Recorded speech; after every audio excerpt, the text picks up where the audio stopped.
I would not get excited about so-called alternative investments. You can get all kinds of different figures, but there's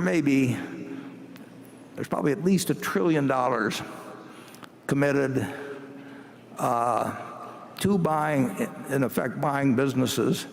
And if you figure they're going to leverage them,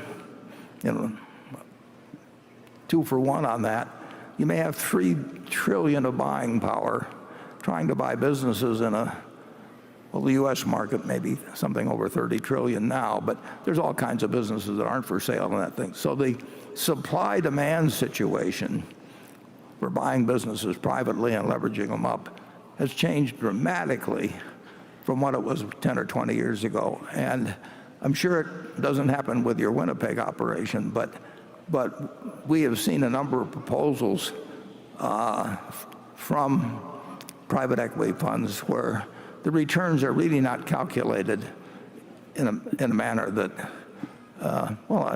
they're not calculated in a manner that I would regard as honest. And so it's not something. If I were running a pension fund, I would be very careful about what was being offered to me.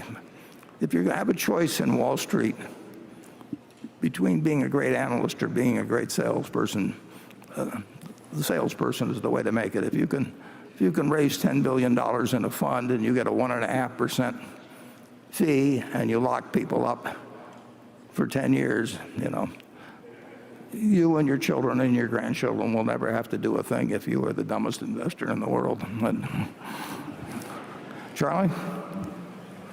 Well, I think what we're doing will work more safely than what he's doing, but I wish him well.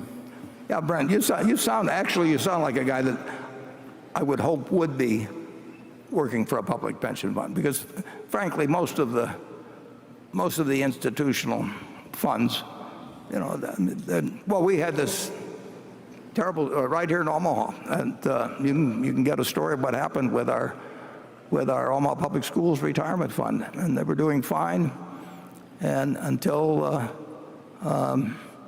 the manager started going in a different direction, and the trustees here, perfectly decent people, and the manager had done okay to that point, and it became. They were smarter in Winnipeg than they are here.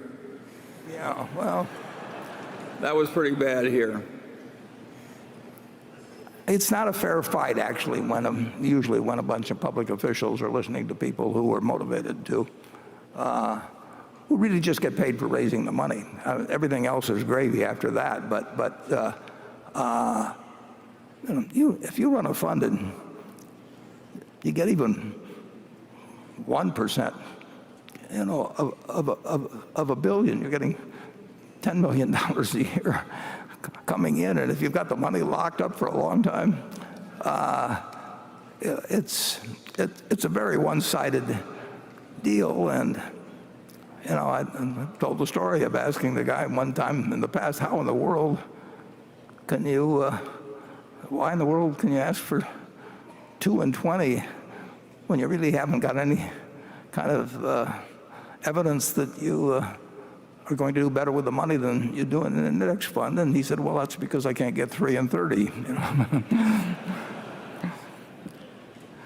What I don't like about a lot of the pension fund investment is I think they like it because they don't have to mark it down as much as it should be in the middle of the panics. I think that's a silly reason to buy something, because you're given leniency in marking it down. Yeah, and when you commit the money, in the case of private equity often,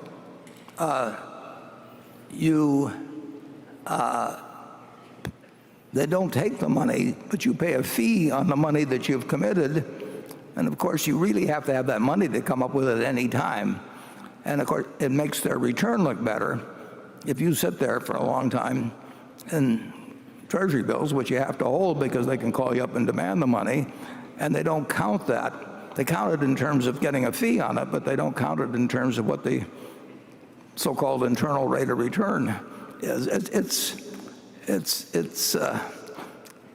it's not as good as it looks. And I really do think that when you have a group sitting as a state pension fund, Warren, all they're doing is lying a little bit to make the money come in. well, that sums it up. This man has this wonderful horse, and it's just a marvelous horse. It's got an easy gait and good looking and everything. It just works wonderfully, but also occasionally just gets so he's dangerous and vicious and causes enormous damage and trouble and breaks arms and legs for his rider and so on. And he goes to the vet and says, "What can I do about this horse?"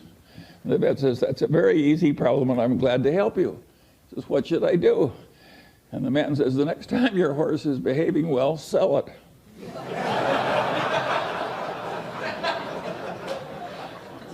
Well, think of how immoral that is. And haven't I just described what private equity has to do?